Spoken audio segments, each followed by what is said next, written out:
kami yang berjudul Lebih Banyak Ukuran Sudut Dalam Lingkaran. Dengan kelompok yang beranggota saya sendiri, Bima Eka Widya Putra dengan NIM 21021010124. Saya Alia Oktavia Durunafis dengan NIM 210210101023.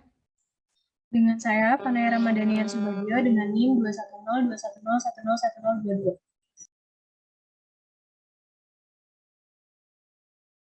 Baik, materi pertama akan disampaikan oleh teman saya. Silahkan Alia.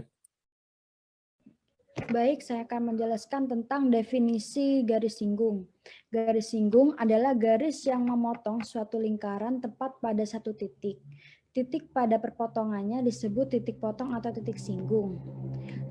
Selanjutnya yaitu definisi garis potong.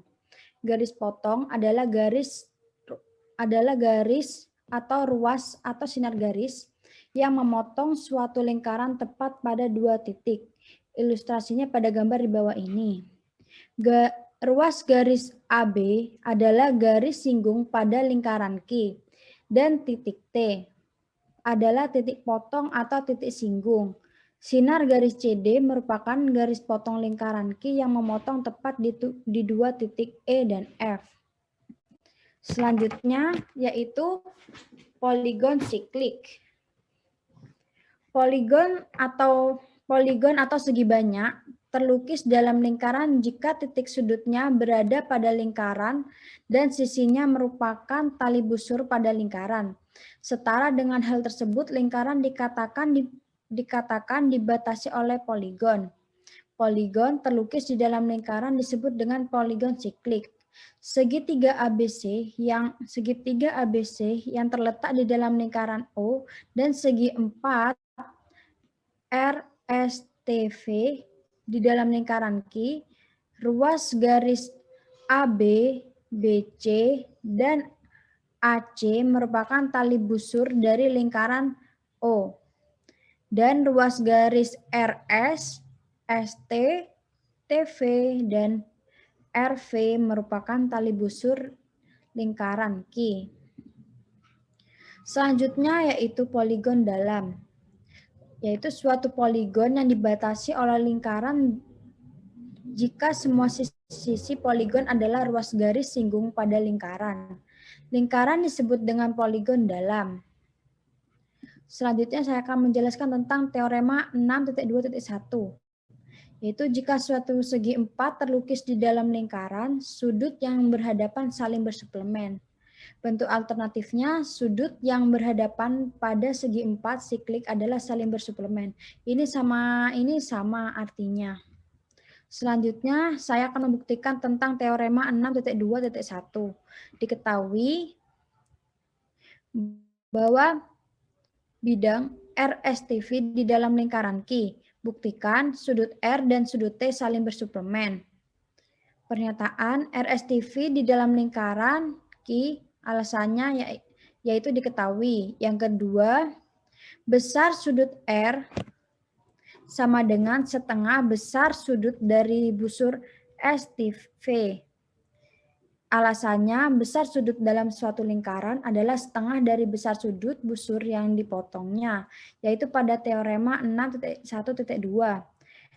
Yang ketiga yaitu besar sudut T sama dengan setengah besar sudut dari busur MRV, yaitu alasannya besar sudut dalam suatu lingkaran adalah setengah dari besar sudut busur yang dipotongnya, yaitu pada teorema 6.1.2. Yang keempat yaitu besar sudut R ditambah besar sudut T sama dengan setengah besar sudut dari busur STV ditambah setengah besar sudut dari busur SRV, sehingga besar sudut R ditambah besar sudut T sama dengan setengah besar sudut dari busur STV ditambah besar sudut dari busur SRV, yaitu alasannya penjumlahan besaran sudut. Selanjutnya yaitu besar sudut dari busur STV ditambah besar sudut dari busur SRV sama dengan 360 derajat. Karena busur STV dan busur SRV terbentuk di dalam lingkaran. Selanjutnya yaitu besar sudut R ditambah besar sudut T sama dengan setengah dikali 360 derajat. Sehingga besar sudut R ditambah besar sudut T sama dengan 180 derajat. Yaitu terbukti bahwa sudut yang saling berhadapan saling bersuplemen. Yang selanjutnya itu teorema 6.2.2. Yaitu besar suatu sudut yang dibentuk oleh dua tali busur yang memotong di dalam lingkaran adalah setengah dari besar sudut busur yang dipotong dan merupakan sudut yang bertolak belakang. Selanjutnya saya akan membuktikan teorema 6.2.2. Diketahui tali busur AB dan CD. Buktikan besar sudut 1 sama dengan setengah besar sudut dari busur AC ditambah besar sudut dari busur DB. Yang pertama yaitu tali busur AB dan CD, alasannya diketahui. Yang kedua, gambarkan CB sebagai garis bantu. Sehingga besar sudut 1 sama dengan besar sudut 2 ditambah besar sudut 3. Alasannya itu besar sudut 1 adalah sudut luar segitiga CBE dan sudut 2 serta sudut 3 adalah sudut dalam pada lingkaran O. Yang ketiga yaitu besar sudut 2 sama dengan setengah besar sudut dari busur DB. Alasannya yaitu besar sudut dalam suatu lingkaran adalah setengah dari besar sudut busur yang dipotongnya, yaitu pada teorema 6.1.2. Yang keempat yaitu besar sudut 3 sama dengan setengah besar sudut dari busur AC. Alasannya itu besar sudut dalam suatu lingkaran adalah setengah dari besar sudut busur yang dipotongnya, yaitu pada teorema 6.1.2. Yang kelima yaitu besar sudut 1 sama dengan besar sudut 2 ditambah besar sudut 3. Besar sudut 1 sama dengan setengah besar sudut dari busur DB ditambah setengah besar sudut busur AC, sehingga besar sudut 1 sama dengan setengah besar sudut dari busur DB ditambah besar sudut dari besar sudut AC. Terbukti bahwa sudut yang dibentuk oleh dua tali busur yang memotong di dalam lingkaran adalah setengah dari jumlah besar sudut busur yang dipotong dan merupakan sudut yang bertolak belakang. Selanjutnya akan dilanjutkan dengan teman saya. Baik, saya akan menjelaskan tentang teorema 6.2.3, yaitu jari-jari atau garis lain yang melalui pusat lingkaran yang ditarik ke garis singgung pada titik singgung adalah tegak lurus terhadap garis singgung di titik itu. Lanjut. Untuk pembuktiannya, diberikan lingkaran O dengan garis singgung AB dan titik B adalah titik singgungnya. Maka buktikan OB tegak lurus dengan AB. Pernyataan pertama, lingkaran OB dengan garis singgung AB dan titik B adalah titik singgungnya. Alasannya karena diketahui. Kemudian OB adalah jari-jari. Alasannya karena ruas yang menghubungkan pusat lingkaran dengan titik pada lingkaran adalah jari-jari. Kemudian yang ketiga yaitu titik C adalah titik sembarang di garis singgung AB. Kemudian yang keempat, garis OC, segmen garis OC lebih besar daripada garis singgung AB karena alasannya C berada di luar lingkaran.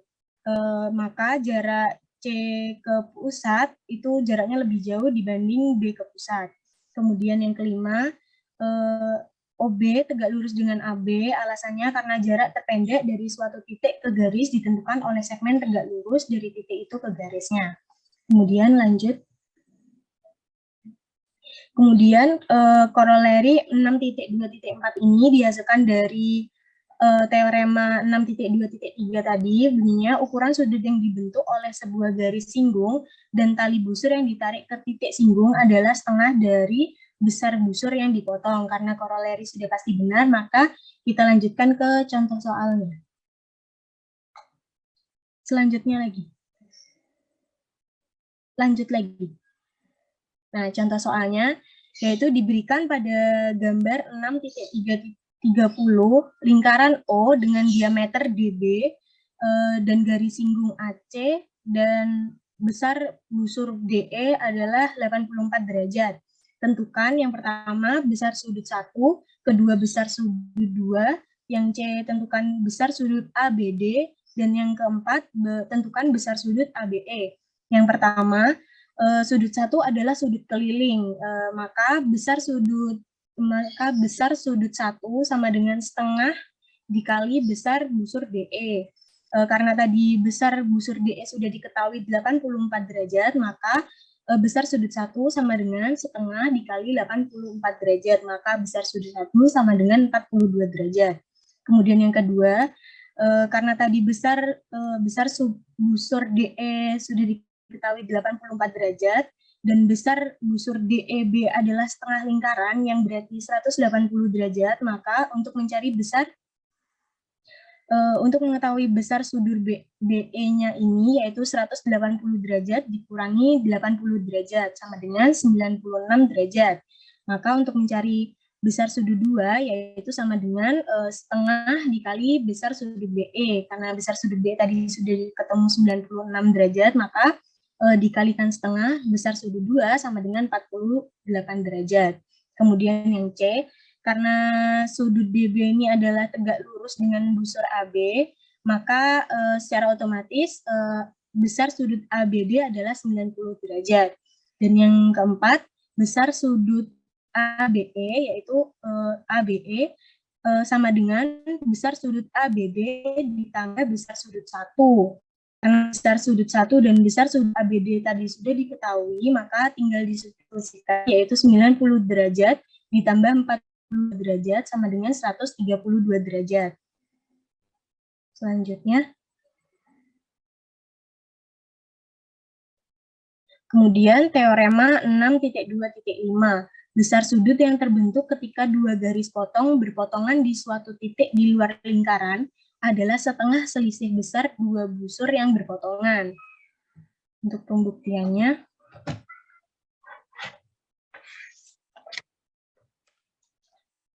ya, diberikan garis potong AC dan DC.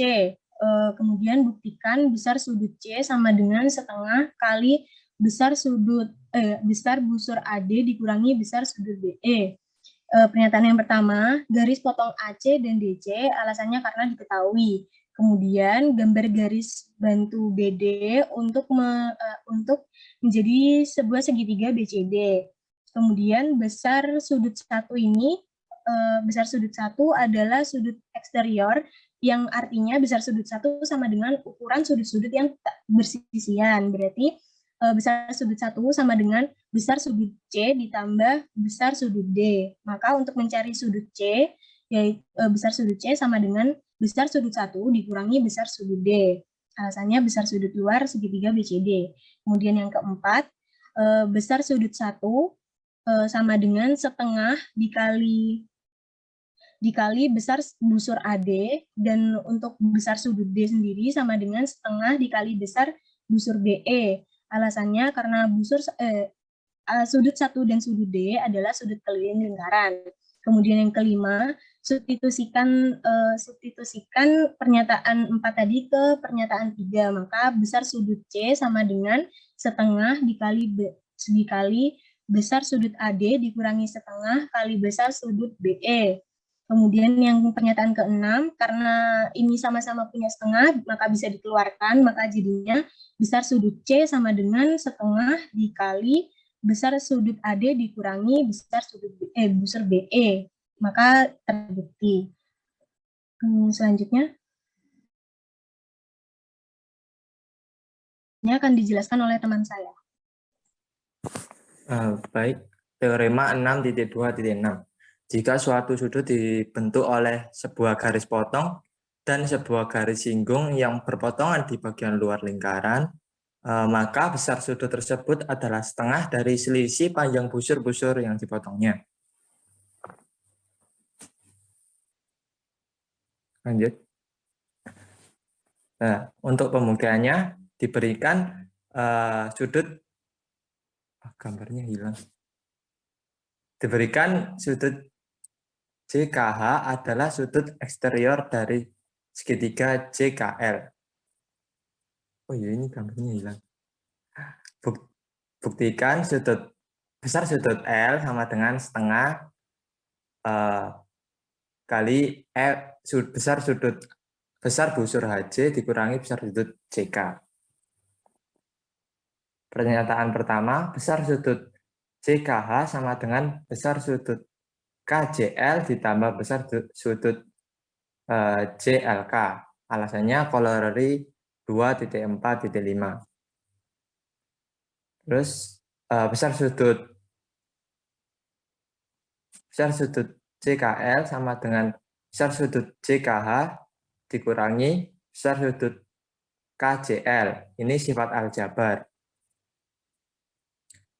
Kedua ruas ditambah JKL dan dikurangi JKH.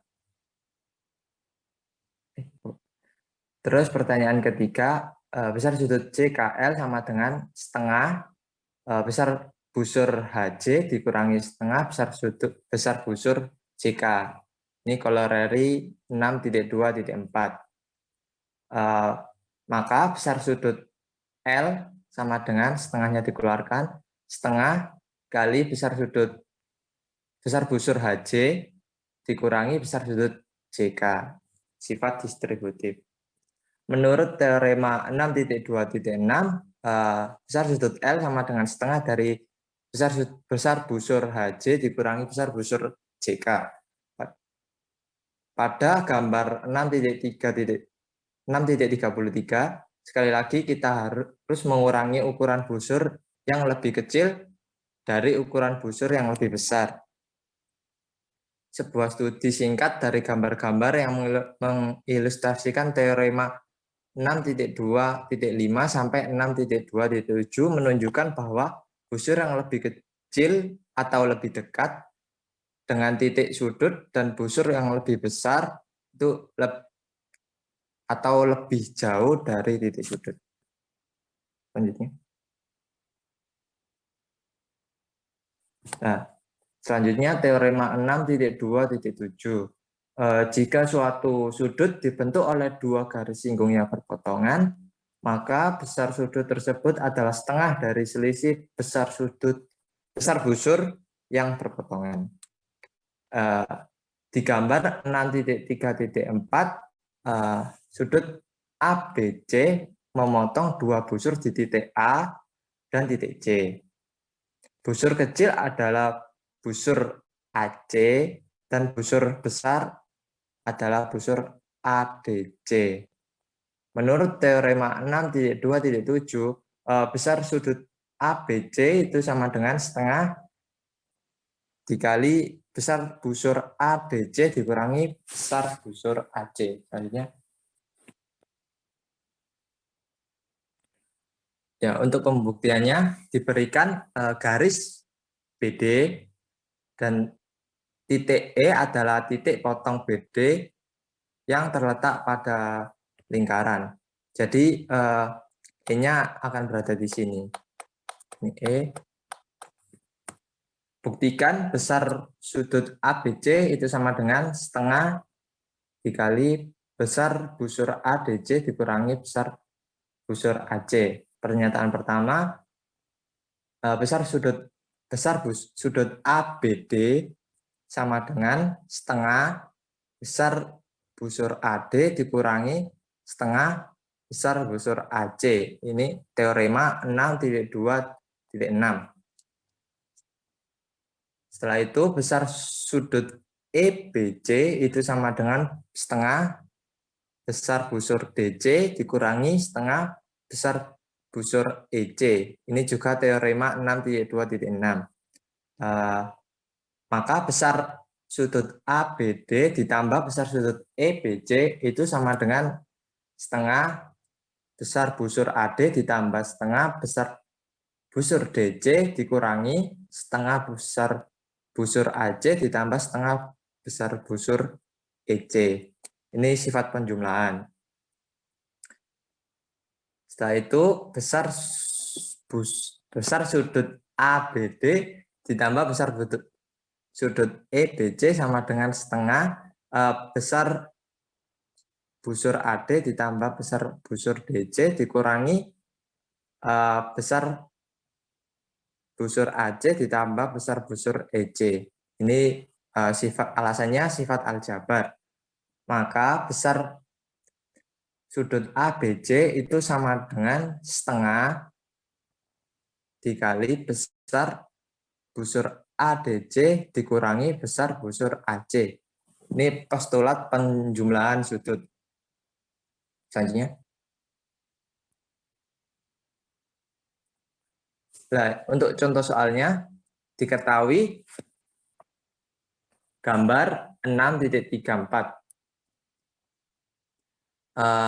Besar busur MN sama dengan 70 derajat, besar busur NP sama dengan 88 derajat, besar busur MR sama dengan 46 derajat, dan besar busur RS sama dengan 26 derajat.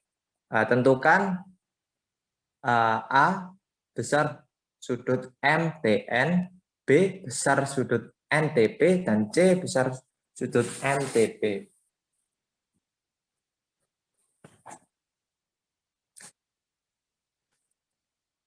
Jawab yang A, besar sudut MTN itu sama dengan setengah dikali besar busur MN dikurangi besar busur MR. Karena besar busur MN-nya 70 dan besar busur MR-nya 46, maka besar sudut MTN itu sama dengan setengah dikali 70 derajat min 46 derajat. Sama dengan setengah dikali 24 derajat sama dengan 12 derajat. Untuk yang B, besar sudut NTP sama dengan setengah besar busur NP dikurangi besar busur RS. Karena besar busur NP itu 88 derajat dan besar busur RS itu 46 derajat, maka besar sudut NTP itu sama dengan setengah dikali 88 derajat dikurangi 46 derajat. Sama dengan setengah dikali 42 derajat sama dengan 21 derajat. Untuk yang terakhir yaitu C, besar sudut MTP sama dengan besar sudut MTN ditambah besar sudut NTP. Dari jawaban A dan B, kita peroleh besar sudut MTN dan besar sudut NTP, yaitu 12 dan 21. Maka besar sudut MTP itu penjumlahan dari kedua sudut tersebut, yaitu 12 derajat ditambah 21 derajat, sama dengan 33 derajat. Seperti biasa, kami mengurangi ukuran sebelum mempertimbangkan contoh terakhir kita. Mari kita tinjau metode yang digunakan untuk mengukur berbagai jenis sudut yang terkait dengan lingkaran. Ini dirangkas dalam tabel berikut. Tabel 6.1, metode untuk mengukur sudut terkait dengan lingkaran. Jika lokasi titik sudutnya di pusat lingkaran, aturan untuk mengukur sudutnya adalah ukuran sudut yang dicegat.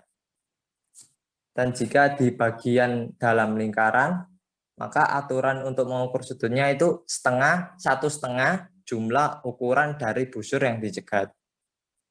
Jika lokasi titik sudutnya di lingkaran, maka aturan untuk mengukur sudutnya itu setengah ukuran busur yang dicegat. Dan jika lokasi titik sudutnya di bagian luar lingkaran, maka aturan untuk mengukur sudutnya itu 1/2 perbedaan ukuran dua busur yang dicegat. Selanjutnya, contoh 6. Diketahui bahwa besar sudut 1 itu sama dengan 46 derajat. Di gambar 6.35. Tentukan besar busur AB dan besar ACB. Misalkan AB sama dengan X dan busur ACB itu sama dengan Y. Maka besar sudut 1 sama dengan setengah besar busur ACB dikurangi besar busur AB. Berarti 46 derajat sama dengan setengah Y min X. Jadi 92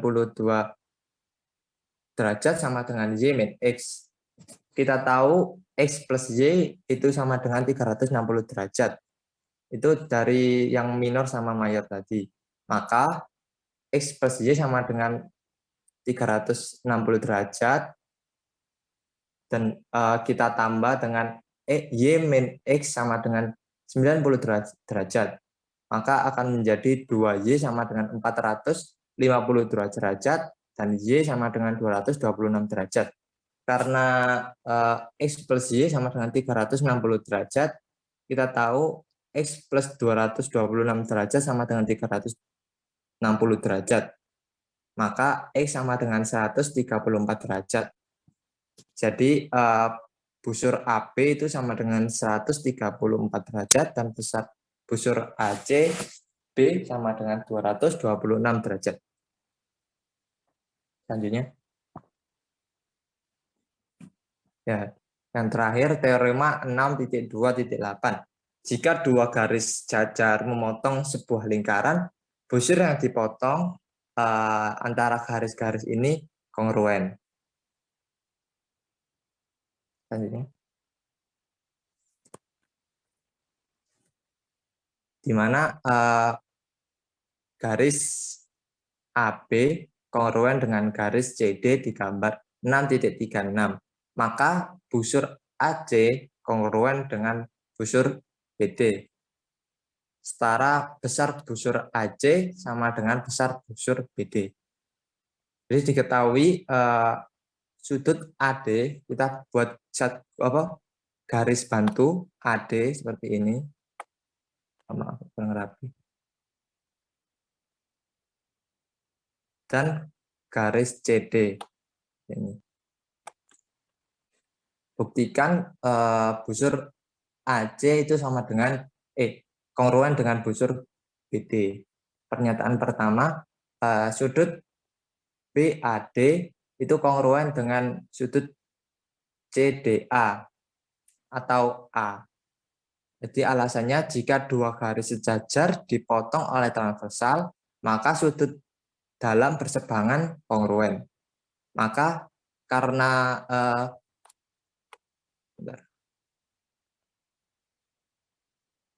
ini kongruen dengan ini, maka busur yang diperoleh juga kongruen. Jadi AC kongruen dengan BD. Alasannya konsep sudut keliling. Selanjutnya. Ya. Jadi silakan, mungkin ada yang bertanya.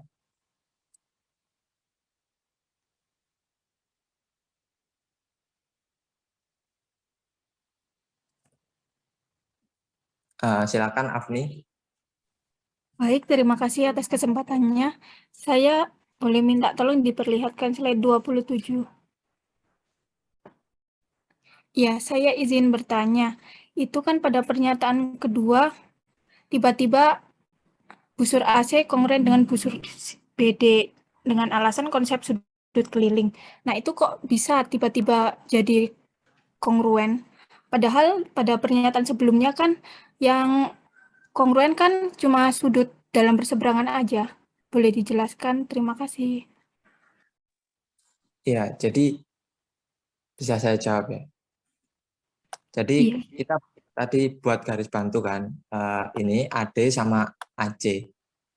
Nah, sudut A yang ini itu kan kongruen dengan D yang ini.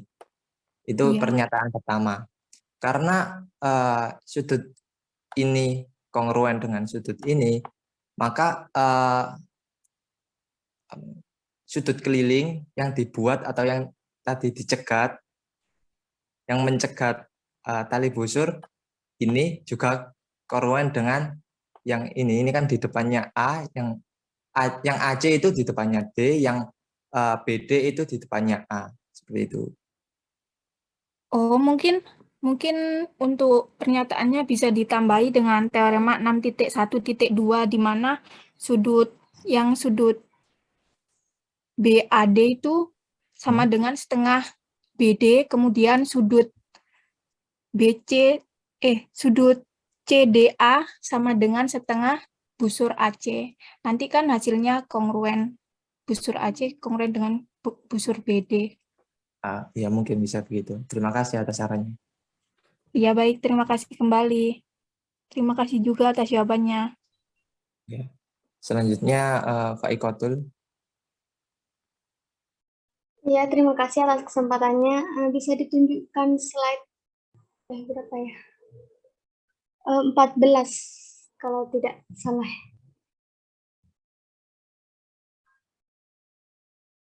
Nah, di sini kan pada pernyataan 4 disebutkan bahwa besar sudut dari busur ABC itu sama dengan 180 derajat dan alasannya itu membentuk setengah lingkaran. Nah, pertanyaan saya itu mengapa alasannya itu enggak gini aja? Karena sudut pusat AOC itu sama dengan karena sudut AOC itu kan garis lurus. Jadi kan 180 derajat. Kalau menggunakan alasan membentuk setengah lingkaran itu menurut saya itu kurang benar karena kan pada slide sebelumnya ditunjukkan bahwa tali busurnya itu tidak belum tentu pada slide sebelumnya itu kan tali busurnya ada yang berupa diameter, ada juga yang berada di luar sudut dan juga berada di dalam sudut. Jadi nggak mesti membentuk setengah lingkaran gitu. Kan ini kalau alasannya membentuk setengah lingkaran khusus pada tali busur yang diameter. Aku bisa dipahami? Izin menjawab ya. Sebenarnya iya sama aja, cuman kan ini kan untuk mendapatkan rumus setengah kali besar sudut dari busur tersebut, maka itu saya pakai busur ABC itu. Nah, iya kan ini membuktikan itu loh, korolerinya. Nah, Iya. sedangkan sebelumnya itu disebutkan bahwa tali busurnya itu kan bisa berupa diameter, ada juga yang nggak berupa diameter. Jadi mungkin alasannya itu bisa diganti dengan ini. Sudut AOC-nya itu sama dengan 180 derajat karena kan garis lurus, bukan karena membentuk setengah lingkaran. Gitu. Tapi mohon maaf ya, mungkin menurut saya tuh gini, soalnya kan bunyi korolerinya sendiri itu kan menyatakan setengah dari busur tersebut. Nah, kalau misalnya kita pakai sudut AOC sendiri, itu kan berarti gimana ya, menurut saya bukan nggak bisa. Cuman nggak nyambung gitu loh. Tapi sebenarnya bisa aja sepertinya. Iya, ya nggak nyambung. Kan gini membuktikan besar sudut satu sudah diketahui bahwa 90 derajat. Nah, kalau misalkan besar busur ABC-nya sudah 180 derajat kan memang terbukti kalau sudut satu itu setengahnya dari 180 atau setengah dari ABC. Jadi iya. Ayo juga izin ngoreksi boleh? Iya, silahkan. Itu yang Bima yang mana ya? Yang slide 23 kayaknya.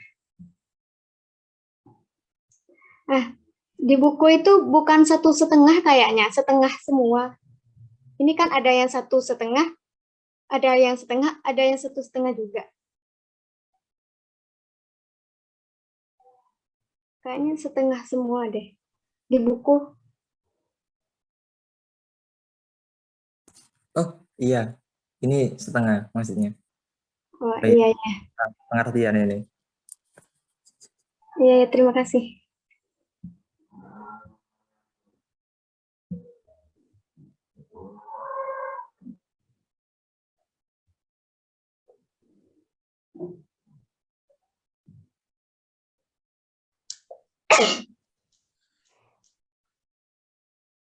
Selanjutnya, Medinda. Baik, terima kasih. Saya izin bertanya di teorema 6.2.1.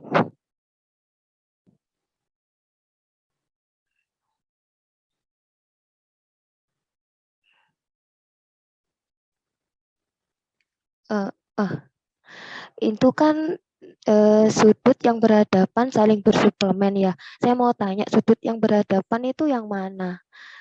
Sudut berhadapan itu sama kayak sudut sehadap gitu apa bukan?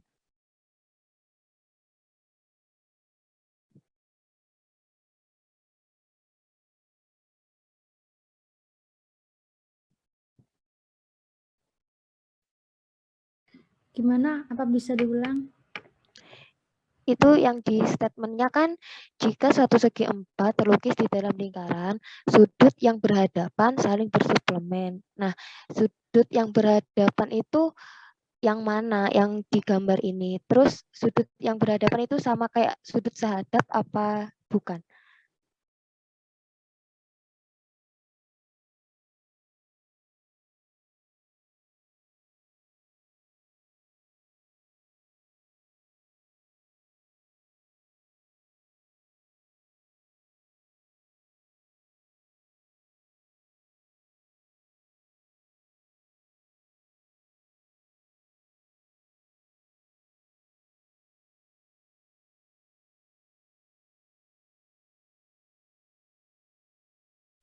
Boleh izin membantu menjawab? Iya, boleh Afni, silahkan. Iya, untuk sudut yang berhadapan ini, sudut R berhadapan dengan sudut T, kemudian sudut S berhadapan dengan sudut V. Mungkin spam saya itu ya. Kemudian sudut yang berhadapan itu sama seperti sudut sehadap atau tidak? Iya, sama. Kalau misal sudut sehadap ya, kayaknya kalau sudut sehadap itu besar sudutnya itu sama, tapi di sini saling bersuplemen. Itu maksudnya gimana ya?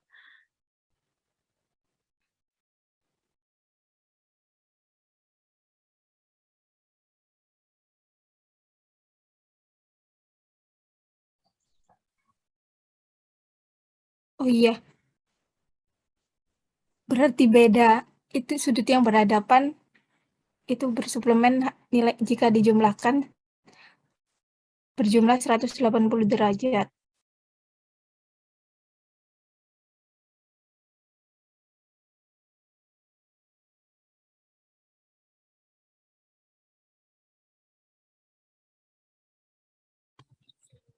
Mohon izin menjawab, boleh?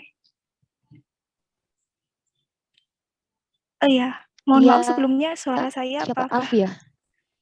Nggih. Iya, terdengar. Terdengar. Oh iya. Sepahaman saya, sudut yang berhadapan pada segi empat siklik adalah saling bersuplemen. Itu contohnya S dan V, itu kan saling berhadapan ya. Nah, itu besarnya jika dijumlahkan itu sama dengan 180 derajat. Jadi saling bersuplemen sudut yang berhadapan itu. Apakah dapat Baik. dipahami?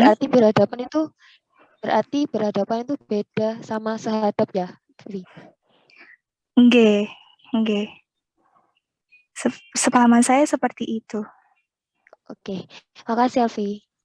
Nggih, sami-sami.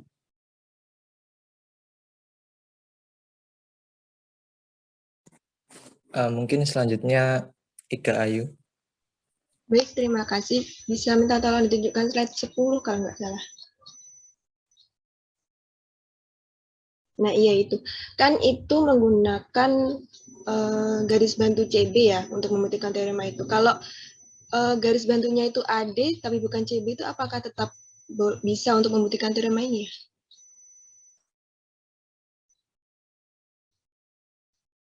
Apakah suara saya terdengar? Iya, bisa. Iya, terdengar. Berarti meskipun garis bantunya AD itu tetap bisa menggunakan garis bantu AD tapi tidak menggunakan CB itu ya?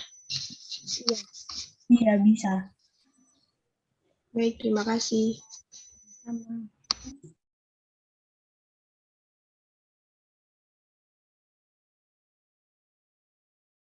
Baik, apakah ada yang bertanya lagi?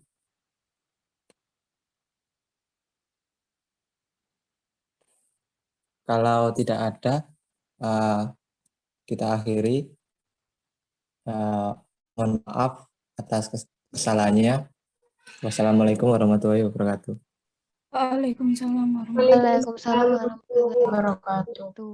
Ya, waalaikumsalam warahmatullahi wabarakatuh.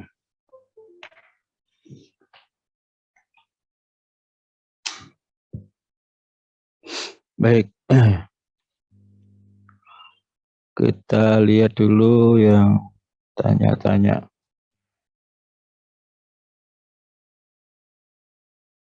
Ya, dari Afni slide 27. Nah, ketika ini dihubungkan, kok mengsle. Bentar. Dilepaskan kok mengsle.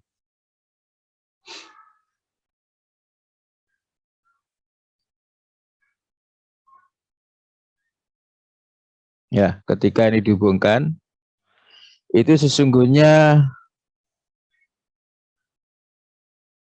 terjadi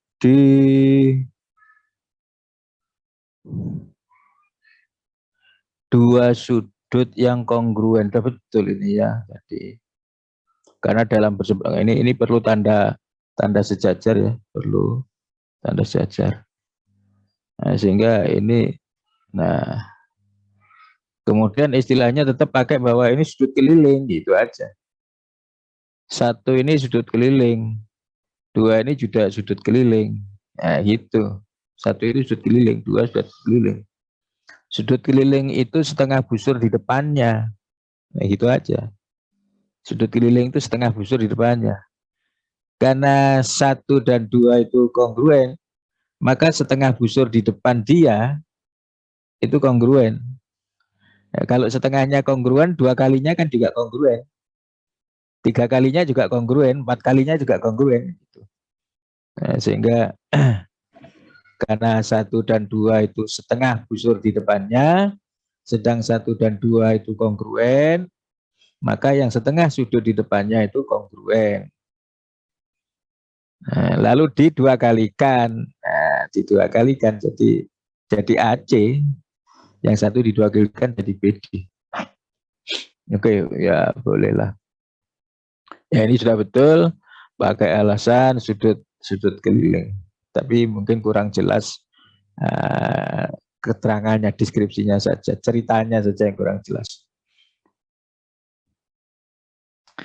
Berikutnya Faikotul slide 14. Nah, untuk menjawab slide 14, coba saya akan lihat slide 13, karena soalnya di slide 13 mungkin ya. Oh ya ini. Ukuran sudut yang dibentuk oleh sebuah garis singgung dan tali busur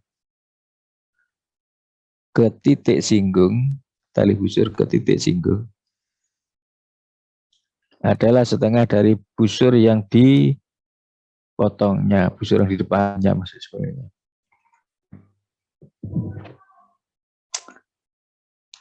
Sudut yang dibentuk oleh garis singgung ini sudah betul, ini garis singgung, ini garis singgung, ini garis singgung. Tali busur yang ditarik ke titik singgungnya bisa garis tengah, ini bisa AD, bisa BD, bisa EC ya, itu betul dah. Gambar-gambar ini betul. Kemudian ukuran sudut itu, ukuran sudut ya. Kalau yang ini berarti yang ini.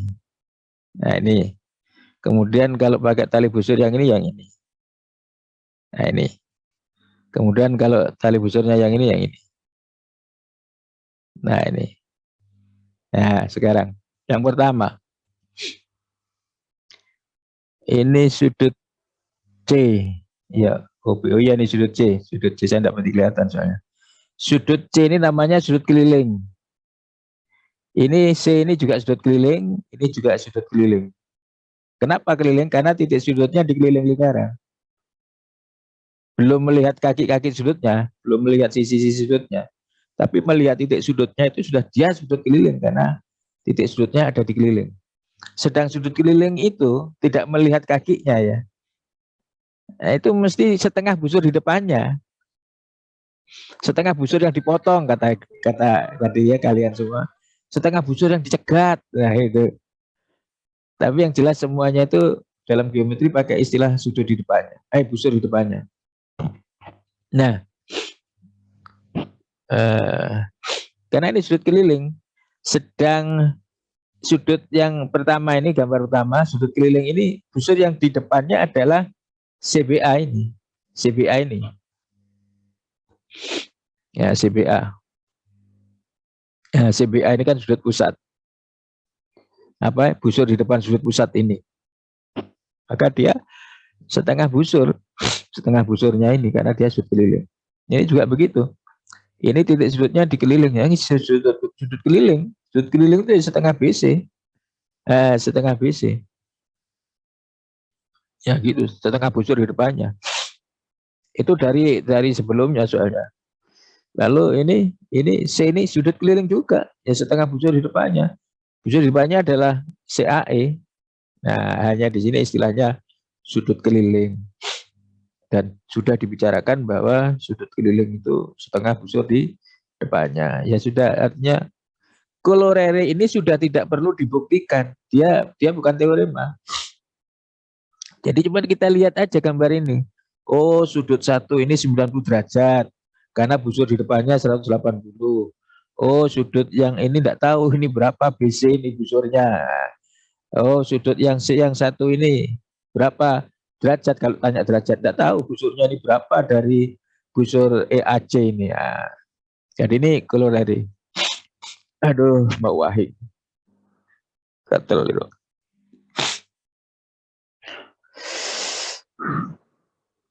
Baik ya, jadi itu contoh soal saja. Jadi 14 itu kalau bukti bukan bukti karena kolorere itu tidak perlu dibuktikan. Jadi dari gambar ini saja dijelaskan bahwa dia setengahnya busur di depannya. Mana busur di depannya? Ini, yang ini. Yang ketiga busur yang di depannya yang besar itu CAE itu, gitu ya. Aduh, sebentar. Aduh, tuahin ya.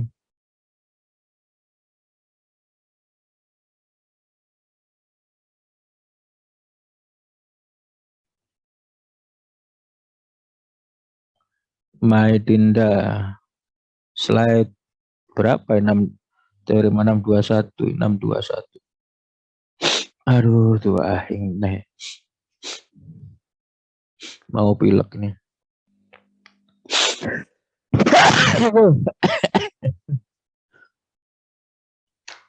Kalau sudah wahing nggak berhenti ini saya ini. Ini apa ini tadi? Sehadap. Oh,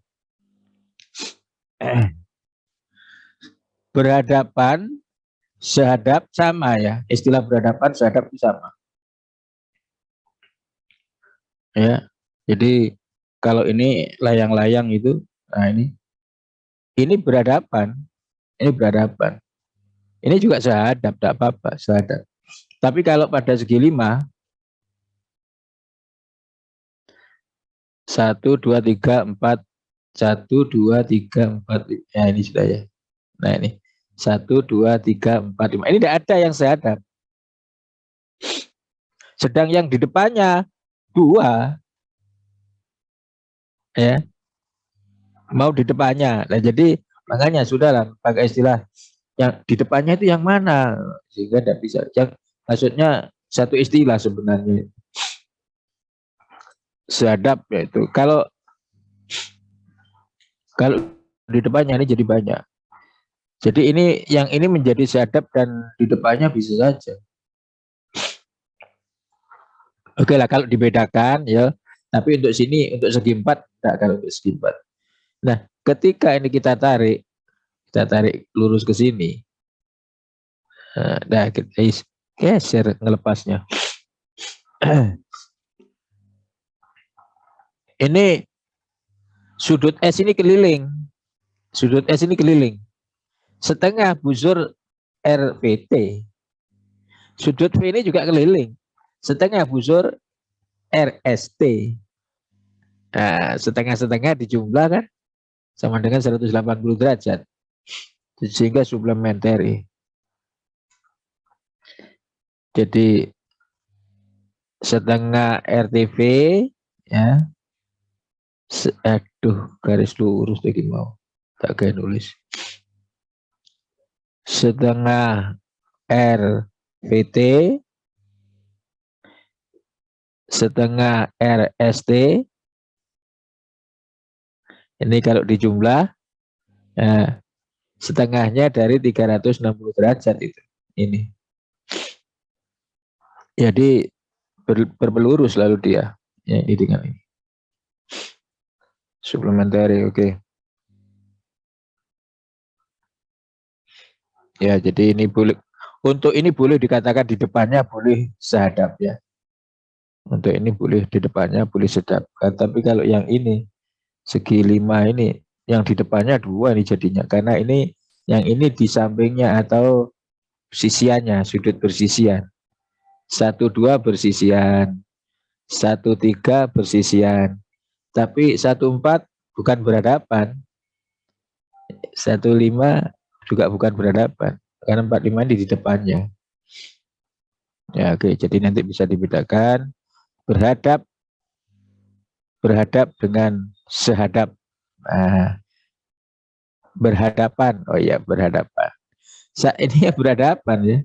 1, 4, 1, 5 karena di depannya. Oke lah, itu istilah bahasa.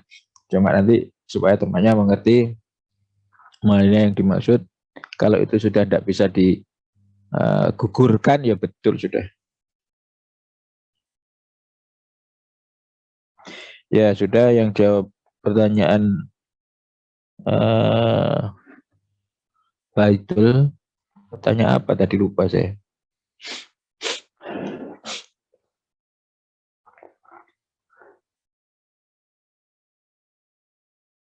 Oh iya boleh. Kalau ini diganti ini ya enggak apa-apa. Hasilnya sama saja pakai yang di sini. Boleh. Ya boleh. Pakai itu juga boleh enggak apa-apa. Ya baik. Kemudian saya koreksi yang materi. Ya yang materi yang pertama dari Alia tentang garis-garis potong tadi apa slide 2 apa slide 3 yang di atas bawahnya. Nah ini sebentar. Saya akan tambah garis lagi di sini. Ya, perhatikan. Ini berarti ini di sana ada 3 garis ya. Ini garis 1, ini garis 2, ini garis 3. Garis 1 ini banyak yang seperti garis 1 itu banyak. Kalau yang seperti garis 2 ini saya buat sejajar semua ya, sejajar. Oh iya. Iya saya buat sejajar saja. Enggak juga enggak apa-apa. Garis seperti garis 1 banyak. Garis yang seperti garis 3 ini juga banyak. Garis yang seperti garis 2 ini juga banyak. Nah, tapi akan tidak banyak ketika ini lingkarannya ya.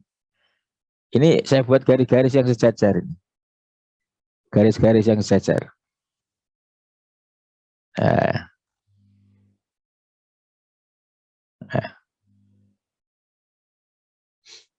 ini garis-garis yang sejajar. Sebuah garis memotong lingkaran. Ada 3 kemungkinan garis yang memotong lingkaran. Ada 3 kemungkinan, ada 3 kelompok. Garis memotong lingkaran itu ada 3 kelompok. Kelompok 1, kelompok 2, dan kelompok 3. Coba itu penting konsep karena itu dasar yang akan digunakan di misalnya SPLDV apa itu. Garis memotong lingkaran itu ada 3 kelompok. Kelompok pertama memotong lingkaran di 0 titik. Artinya apa? Tidak ada titik potongnya. Yang kedua, memotong lingkaran di satu titik. Yang kedua, memotong lingkaran di 2 titik. Nah, jadi perhatikan 0 titik, 0 titik, kemudian 1 titik, kemudian 2 titik. Ya, ini semua adalah garis yang memotong lingkaran. Apa hubungannya nanti dengan persamaan kuadrat? Persamaan kuadrat itu punya akar-akar. Akar-akarnya khayal berarti 0 titik. Akar-akarnya 2 tapi sama itu 1 titik. Akar-akarnya real berbeda, 2 real berbeda itu berarti 2 titik. Nah, sehingga ini ada hubungannya kalau dihubungkan dengan persamaan kuadrat, yang ini D lebih kecil 0, yang ini D sama dengan 0, yang ini D lebih besar 0. Nah, itu hubungannya. Kenapa? Pada sistem persamaan linear 2 variabel, itu pasti larinya ke persamaan kuadrat. Dan salah satu menyelesaikan sistem persamaan linear 2 variabel di samping eliminasi substitusi campuran adalah dengan grafik. Grafik itu menggunakan garis potong. Nah, sistem persamaan linear yang satunya linear, satunya kuadrat. Jadi SPLDB-nya campuran antara linear. Nah, ini untuk mencari titik potong garis dengan lingkaran mesti dipotongkan. Kalau dipotongkan maka yang linear masuk ke kuadrat jadinya adalah persamaan kuadrat. Karena yang linearnya Y sama dengan, lalu disubstitusi ke lingkarannya, Y-nya diganti. Sehingga tinggal X, X-nya pasti bentuknya X kuadrat, lalu X lalu konstanta.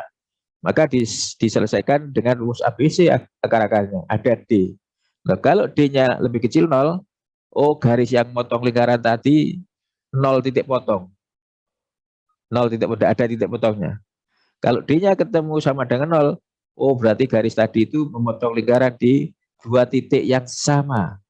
Jadi 1 titik, oh bersinggung, berarti garis singgung itu tadi. Nah, jadi begitu. Kadang-kadang nanti soalnya begini. Y sama dengan 3X plus A. A. Kemudian lingkarannya X kuadrat plus Y kuadrat sama dengan 9. Misalnya begini. Ya. Tentukan A agar garis itu adalah garis singgung. Oh, nanti pakai D sama dengan 0. Tentukan A agar garis itu tidak pernah memotong lingkaran. Oh, itu pakai D-nya lebih kecil 0. Artinya titik potongnya 0. Tidak ada titik. Tentukan A agar garis Y itu memotong di 2 lingkaran tepat di 2 titik yang berbeda. Oh, itu nanti pasti pakai D yang lebih besar 0. Setelah garisnya disubstitusi ke lingkaran, nah persamaannya kan dari X kuadrat ada 3X, ada konstanta, ada AA, ada 9 itu. Mesti larinya ke diskriminan karena mencari akar-akar. Akar-akar sebagai absis dari titik potong. Karena kan Y-nya yang disubstitusikan sehingga persamaan kuadrat ini akan menghasilkan akar-akar. Akar-akar itu adalah absisnya titik potong. Ordinatnya nanti disubstitusikan ke Y. Itu ordinatnya. Oke, jadi selalu istilahnya adalah garis potong. Selalu merupakan garis potong, 0 titik potong, 1 titik potong, 2 titik potong. Itu perlu konsep itu. Oke. Kemudian ada istilah, oh iya, ketika ada istilah poligon dalam, maka kita akan bertanya menjadi poligon luar. Ya, coba mana yang tadi poligon dalam, slide berikutnya. Nah ya, ketika ada istilah poligon dalam, mesti kita akan bertanya ke poligon luar lalu yang mana. Nah, dalam geometri, kalau ini ada segitiga, lingkaran yang melalui titik-titik sudutnya, ini namanya lingkaran luar. Poligonnya di dalam, betul ini poligon dalam. Ini ada segitiga, Kalau lingkarannya menyinggung sisi segitiga, sisinya ini segitiganya diberi nama loh gitu. Segitiga luar. Kalau lingkarannya diberi nama lingkaran dalam. Jadi ini berbicara tentang lingkaran, jadi tidak bicara segitiganya. Bicara tentang lingkaran, yang ini lingkaran luar segitiga, yang ini lingkaran dalam segitiga. Beda dengan lingkaran di luar segitiga, dan beda dengan lingkaran di dalam segitiga. Kalau ini tidak ada D-nya, lingkaran luar segitiga, lingkaran dalam segitiga. Nah, nanti hati-hati di geometri ada D-nya apa enggak? Lingkaran di dalam, oh ya di dalam, di bebas di dalam mana saja. Tapi lingkaran dalam lain. Lingkaran luar ya ini satu ini. Lingkaran di luar ya ini di luar ada D-nya. Nah, sehingga ketika ada istilah poligon luar, itu hati-hati mana poligon dalamnya ya, supaya ada perbedaan nanti dicari mungkin di bukunya istilah itu. Oke, berikutnya sudut. Oh ya sudah ada ditanyakan tadi. Oh iya ya. Tadi Bima itu bingung dengan gambar. Memang seyogianya di sampingnya ada gambar supaya pembacaannya itu teman-temannya mendengarkan sambil melihat gambar, bukan melihat apa yang dibaca gitu lah. Jadi presentasi itu perlu gambar karena apa yang diucapkan itu didengarkan, lalu mata yang mendengarkan itu melihat gambar. Nah, ketika gambarnya tidak ada, matanya kemana-mana, soalnya kupingnya dapat informasi, tapi matanya tidak bisa melihat apa-apa lah. Itu termasuk Bima sendiri bingung tidak ada gambarnya. Ya itu kritikan yang terakhir, di presentasi perlu ada gambar supaya telinganya dapat, matanya juga dapat. Itu harus presentasi apa saja itu harus gitu ya. Oke, saya kira ini bisa diakhiri kalau tidak ada yang ditanyakan.